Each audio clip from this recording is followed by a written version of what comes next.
Cae la tarde en la ciudad de Buenos Aires. Es el 20 de noviembre de 1973. El senador radical Hipólito Solari Irigoyen recibe en su despacho una misteriosa carta con tan solo 3 letras. Al día siguiente, al encender el motor de su auto, una bomba estalla hiriéndolo gravemente.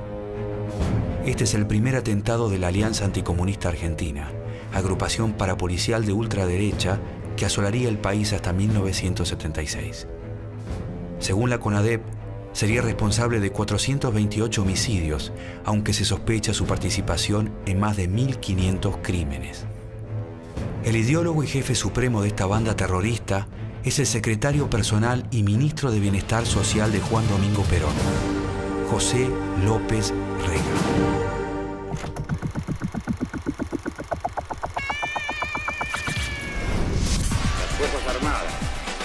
Produjeron la única respuesta posible. No hay enemigo pequeño ni fuerza desdeñable, porque ya no hay pueblos aislados.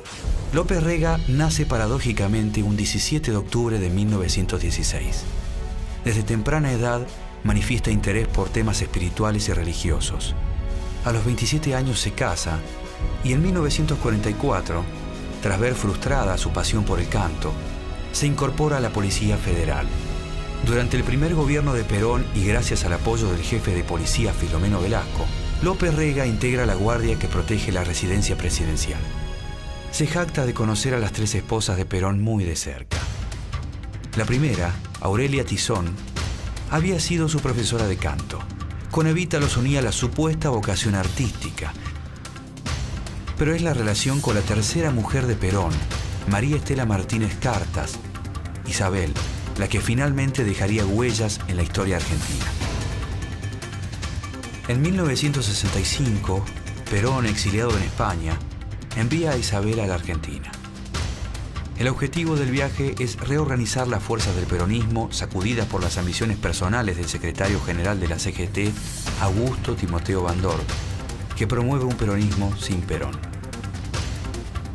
Durante los meses que dura su estadía, Isabel conoce a José López Rega a través de sus contactos con miembros de la logia ANAEL. ANAEL es una logia creada en Brasil que mezcla la política con el espiritismo.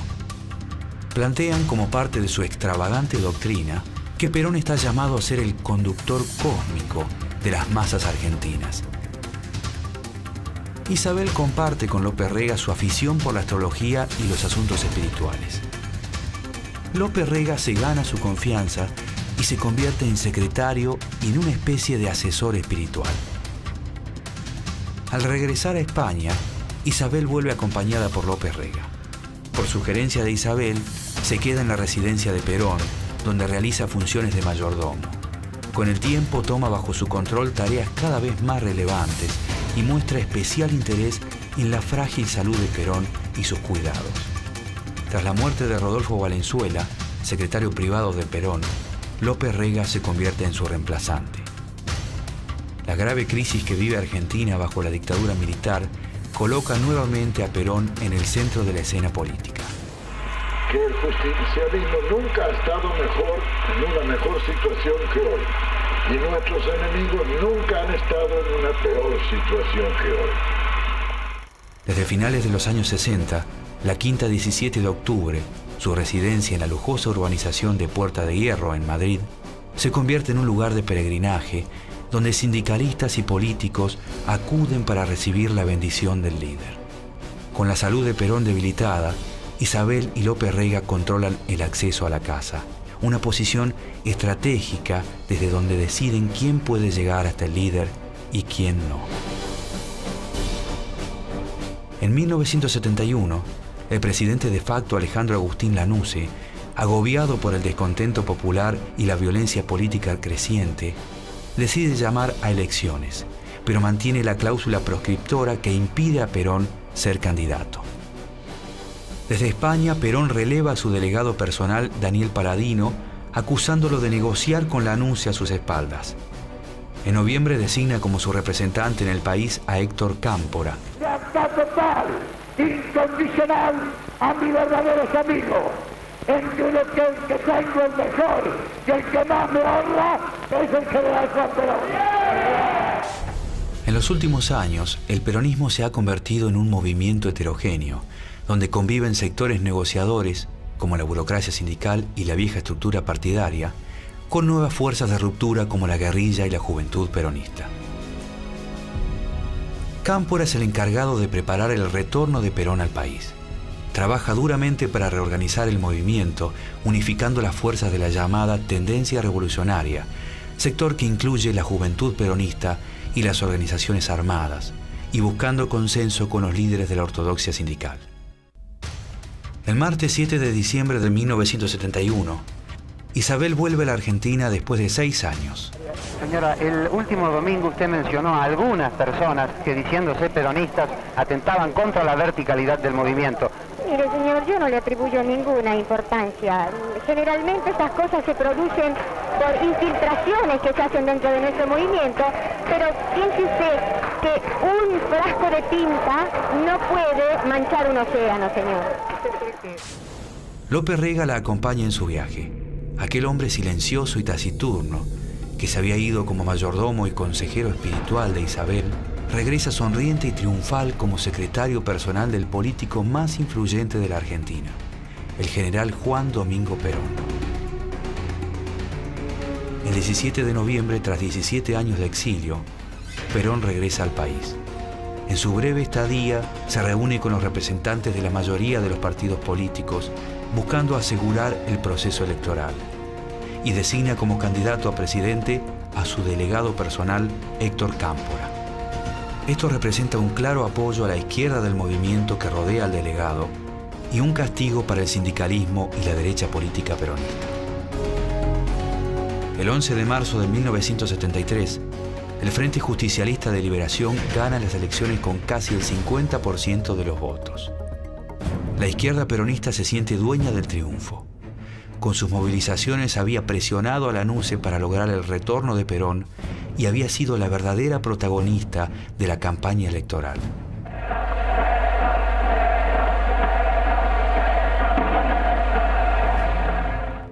Varios ministros del nuevo gabinete son aliados o simpatizantes suyos y cuentan también con el apoyo de algunos gobernadores. Sin embargo, Perón tiene otros planes para el nuevo gobierno. López Rega se ha transformado en su mano derecha y le recomienda a Cámpora que lo designe al frente de la estratégica cartera de bienestar social. Y mi ministerio está al servicio de la patria y en especial al servicio de los que luchan por la libertad de la Argentina. Este ministerio cuenta con un enorme presupuesto para realizar obras públicas. Sin embargo, el ambicioso ministro lo considera todavía insuficiente para sus fines políticos personales.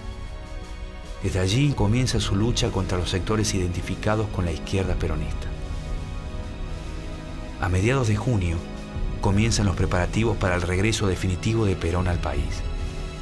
López Rega es el encargado de organizar el acto de bienvenida.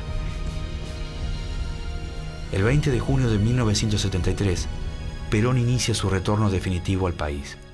En Argentina, una multitud de casi 2 millones de personas se dirigen al aeropuerto de Ezeiza para reencontrarse con su líder.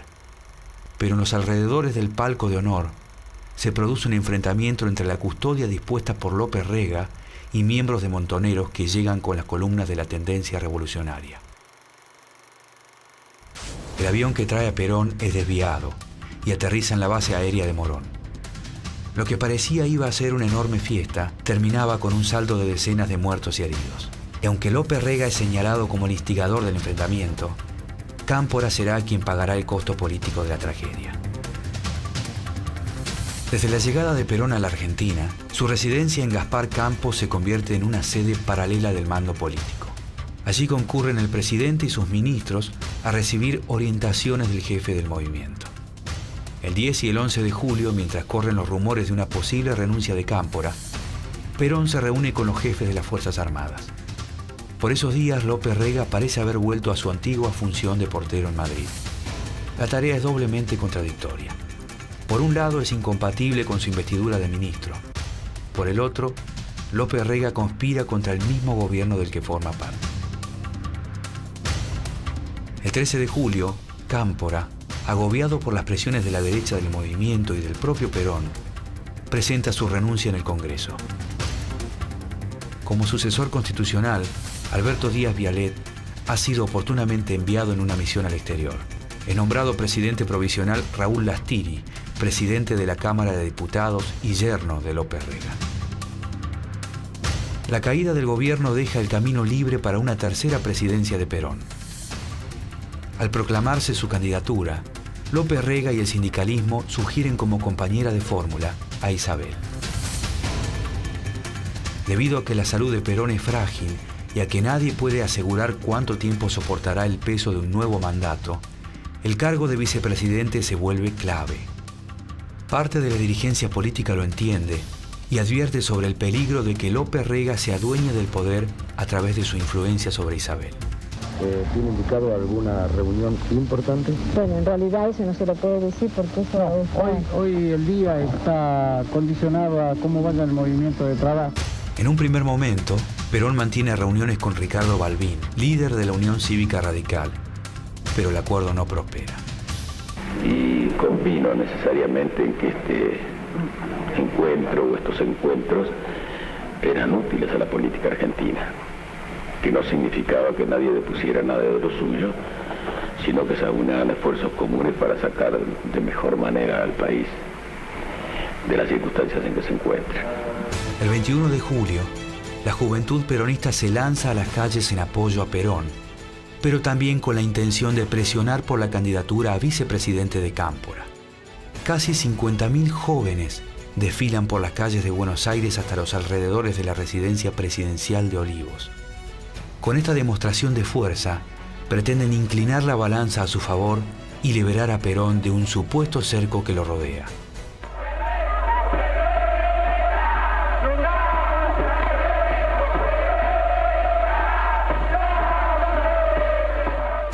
Finalmente, Perón se reúne con los dirigentes de la juventud peronista, pero los hace recibir por López Rega, que se queda durante todo el encuentro, rondando el lugar junto a Lastiri.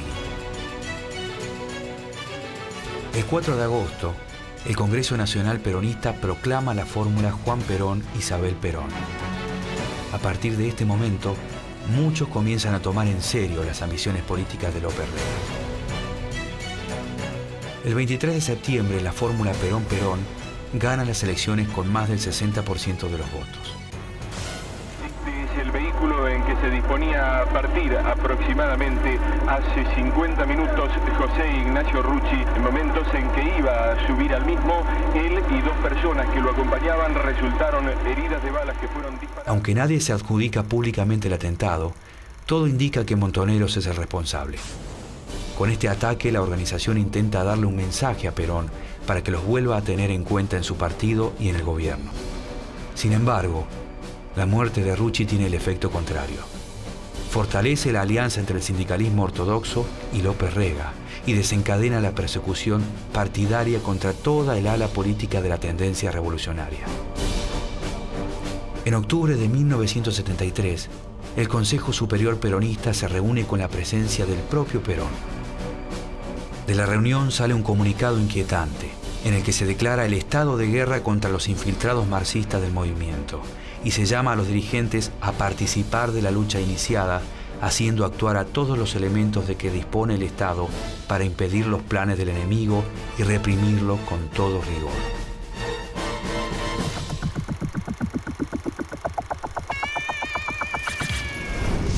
Las Fuerzas Armadas produjeron la única respuesta posible. No hay enemigo. Apenas asume como presidente, Perón envía al Congreso una nueva ley de asociaciones profesionales. Con esto busca fortalecer las posiciones de los jefes sindicales y neutralizar las rebeliones antiburocráticas que desde el Cordobazo desafían la autoridad de la CGT. El 19 de noviembre, el legislador radical Hipólito Solari Irigoyen carga duramente contra la ley durante una sesión del Senado, acusándola de burocrática y autoritaria. 3 días después, en su auto, estalla una bomba que lo hiere gravemente. Una organización hasta entonces desconocida se adjudica el atentado, la Alianza Anticomunista Argentina, que se hará famosa por el uso de sus siglas, AAA. Fundada por el ministro López Rega, La AAA es un órgano de represión ilegal que tiene como base de operaciones la sede del Ministerio de Bienestar Social, cuyas dependencias son también utilizadas como depósito de armas y salas de tortura. El núcleo de la organización está formado por miembros de la custodia de López Rega.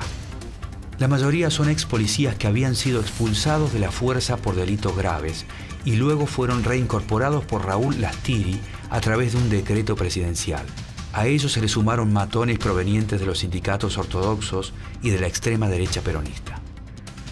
Mientras la AAA firma sus primeros atentados, López Rega publicita orgulloso las obras de su ministerio. En estos momentos continúa la recorrida encabezada por el excelentísimo señor presidente de la Nación, Teniente General Juan Domingo Perón. Acompañan al primer mandatario en esta ocasión. López Rega también realiza tareas de acción social junto a Isabel a través de la Fundación Cruzada para la Solidaridad Justicialista.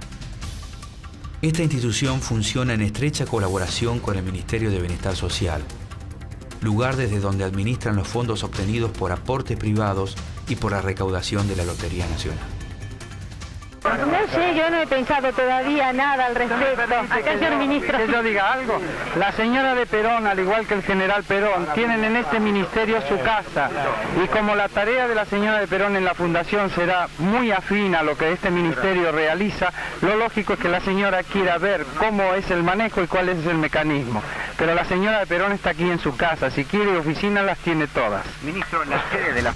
También se caracteriza por proyectos extravagantes, como el altar a la patria. La obra, aprobada por una ley del Congreso, es un gigantesco mausoleo de más de 50 metros de altura, en donde descansarán los restos de los próceres nacionales. A la llegada del ministro López Rega desde Libia, se reúne con el general Perón y la señora vicepresidenta de la Nación aquí en la residencia presidencial de Olivos. Reciben unos visitantes extranjeros y ahora se retira el señor López Rega junto con el general Perón. A finales de 1973, López Rega desplaza nuevamente a Gelbard y se hace cargo de una misión comercial a Libia que correspondía al Ministerio de Economía. Los resultados de la misión son presentados como un verdadero éxito. Sin embargo, con el paso de los meses, las acusaciones de corrupción y el elevado precio que paga Argentina por el petróleo hacen caer los acuerdos. En enero de 1974, la organización guerrillera ERP ataca un cuartel del ejército en la localidad de Azul, provincia de Buenos Aires. Durante los enfrentamientos mueren un civil y 2 militares. Con el objetivo de reprimir a la guerrilla, Perón rescata de las sombras al temido comisario Alberto Villar y lo reincorpora a la Policía Federal. Experto en las técnicas contrarrevolucionarias francesas utilizadas en Argelia, organiza un grupo para la represión ilegal denominado Los Centuriones. El mismo día de su reincorporación, los medios reciben un comunicado de la AAA con una lista negra de personalidades que serán ejecutadas inmediatamente donde se las encuentre. En los meses siguientes, muchas de las amenazas se llevan a cabo. En abril, el presidente lo designa jefe de la Policía Federal y bajo su mandato, López Rega se reincorpora a la policía y asciende 15 cargos en un día, de cabo a comisario general. La colaboración entre la AAA de López Rega y los centuriones de Villar en las tareas de represión ilegal será constante. Cuando el 11 de mayo la AAA asesina al sacerdote tercermundista Carlos Mujica, vinculado a la Juventud Peronista, los atentados contra militantes de izquierda ya se cuentan por decenas. Con gran dolor debo transmitir al pueblo el fallecimiento de un verdadero apóstol de la paz y la no violencia. Cuando Isabel asume la presidencia, muchos sospechan que detrás de su frágil figura, quien realmente toma las riendas del poder es López Rega. La influencia que ejerce sobre ella lo convierte en una especie de primer ministro que decide las políticas de Estado y convoca para sus fines a lo más reaccionario y ortodoxo del peronismo. Para ese entonces, López Rega ya era conocido como el Brujo, y su afición por la astrología y las ciencias ocultas se había hecho pública a través de los artículos y libros que el propio ministro mandaba a publicar.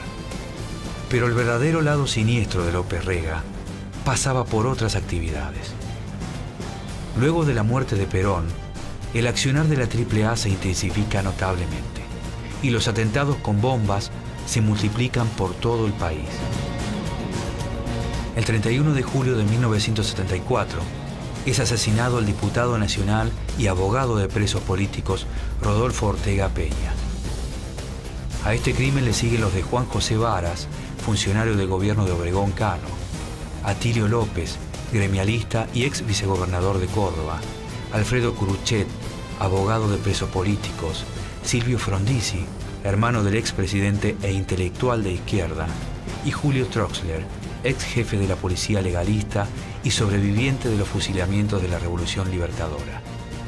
A los asesinatos de personalidades políticas se suman los de decenas de militantes anónimos de izquierda, peronistas y no peronistas. El 6 de septiembre de 1974, Mario Firmenich anuncia en conferencia de prensa que Montoneros ha decidido pasar nuevamente a la clandestinidad.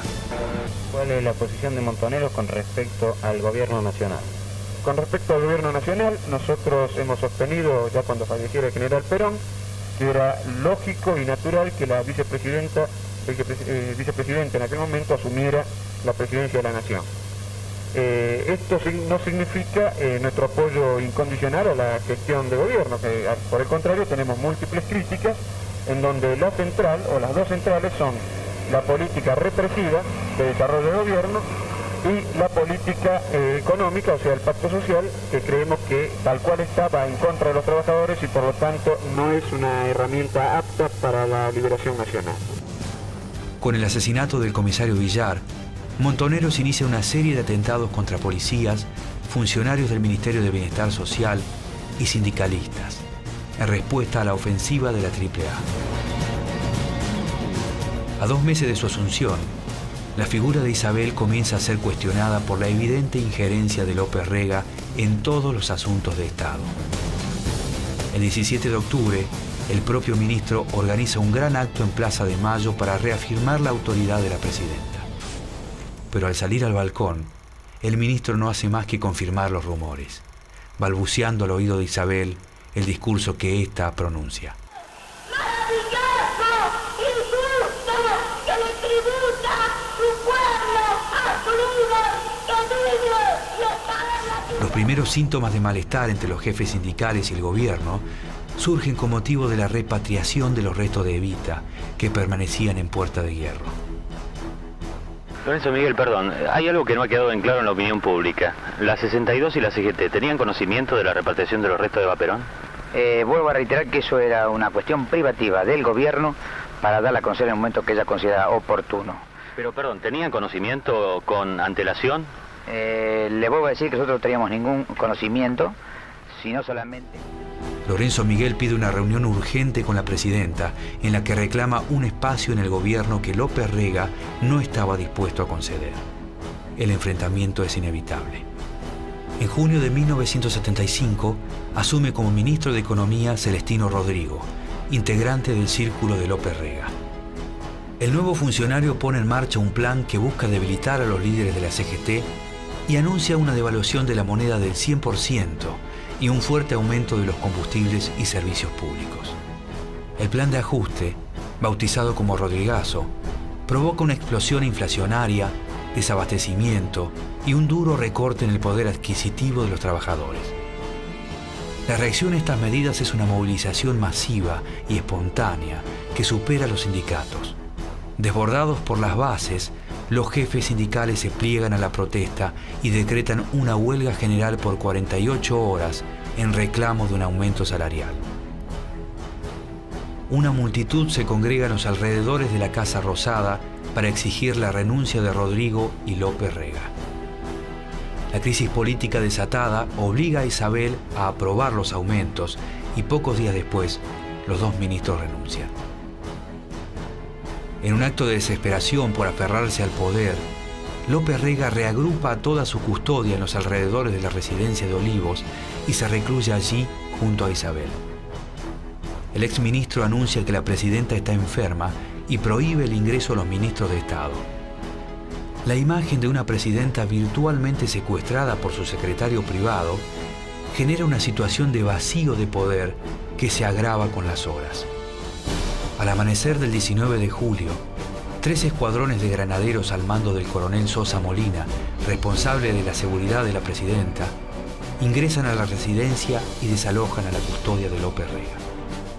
El exministro entiende que ya no puede quedarse en el país y presiona a Isabel para que lo nombre embajador plenipotenciario y le asigne una difusa misión en Europa. El 19 de julio, con inmunidad diplomática asegurada, López Rega comienza su huida. Isabel se ha quedado sola. El 22 de julio arriba a Madrid, abrazado al tubo negro que contiene su garantía de impunidad. López Rega se refugia en la residencia de Puerta de Hierro, rodeado de varios custodios fuertemente armados que lo acompañan desde el inicio del viaje. En septiembre estalla en Argentina un escándalo por malversación de fondos que envuelve a Isabel, a López Rega y parte de su entorno. Para finales de 1975, la caída de López Rega acompaña a la debacle del gobierno de Isabel. Las presiones del Parlamento por conocer los alcances de su misión en Europa le hacen perder su rango diplomático. Inmediatamente es llamado a declarar por las causas pendientes, pero jamás se presenta. En cambio, abandona la residencia de Puerta de Hierro y se convierte en prófugo de la justicia. Mientras López Rega huye a través de España, el gobierno de Isabel se debilita acosado por la crisis económica, la violencia política y los rumores de un golpe de Estado. Comunicado número 1 de la Junta Militar. Se comunica a la población que a partir de la fecha el país se encuentra bajo el control operacional de la Junta Militar. El 24 de marzo, los comentarios se hacen realidad. El legado más tenebroso de López Rega, la AAA, se va diluyendo con la incorporación de sus integrantes a los grupos de tareas encargados de la represión. Durante los oscuros años del proceso, López Rega vive bajo otra identidad en un pueblo cercano a Ginebra, en Suiza. Recién en 1986 es detenido en Miami y luego extraditado al país. 3 años después, enfermo y debilitado, muere mientras espera ser juzgado por múltiples cargos de secuestro, homicidio y malversación de fondos públicos. A finales de 1975, el periodista Tomás Eloy Martínez escribía en el diario La Opinión que el brujo había tenido buenas razones en confiar en su magia, porque son raros en la historia los casos de un personaje casi iletrado, sin talento aparente para la política y con una ideología extravagante que fue capaz de llegar tan lejos en un país donde los escépticos son mayoría.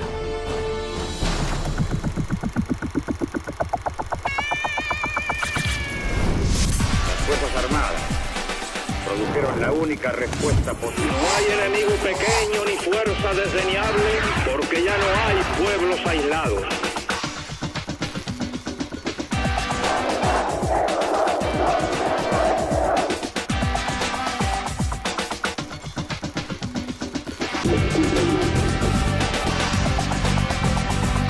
El pueblo está firme y decidido a construir su destino por más represión que se aplique.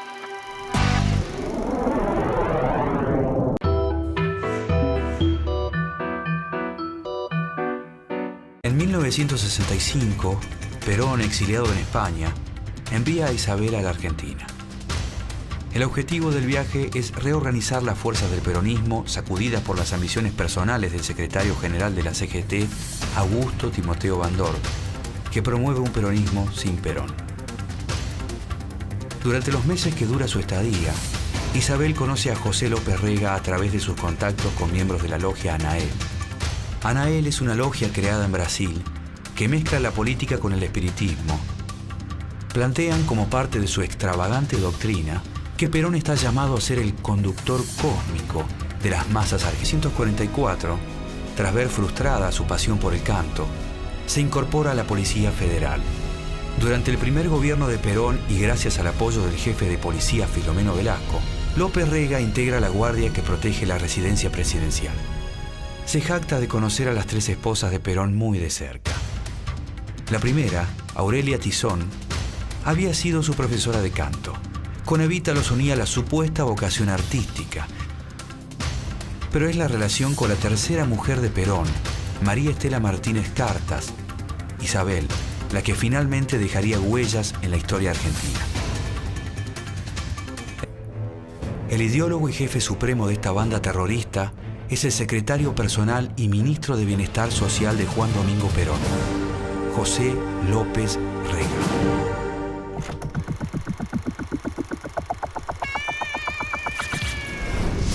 Las Fuerzas Armadas produjeron la única respuesta posible. No hay enemigo pequeño ni fuerza desdeñable, porque ya no hay pueblos aislados.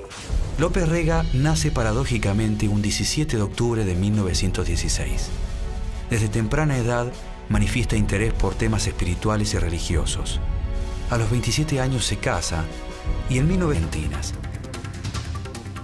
Isabel comparte con López Rega su afición por la astrología y los asuntos espirituales. López Rega se gana su confianza y se convierte en secretario y en una especie de asesor espiritual. Al regresar a España, Isabel vuelve acompañada por López Rega. Por sugerencia de Isabel, se queda en la residencia de Perón, donde realiza funciones de mayordomo. Con el tiempo toma bajo su control tareas cada vez más relevantes y muestra especial interés en la frágil salud de Perón y sus cuidados. Tras la muerte de Rodolfo Valenzuela, secretario privado de Perón, cae la tarde en la ciudad de Buenos Aires. Es el 20 de noviembre de 1973. El senador radical Hipólito Solari Irigoyen recibe en su despacho una misteriosa carta con tan solo 3 letras. Al día siguiente, al encender el motor de su auto, una bomba estalla hiriéndolo gravemente. Este es el primer atentado de la Alianza Anticomunista Argentina, agrupación parapolicial de ultraderecha que asolaría el país hasta 1976. Según la CONADEP, sería responsable de 428 homicidios, aunque se sospecha su participación en más de 1.500 crímenes.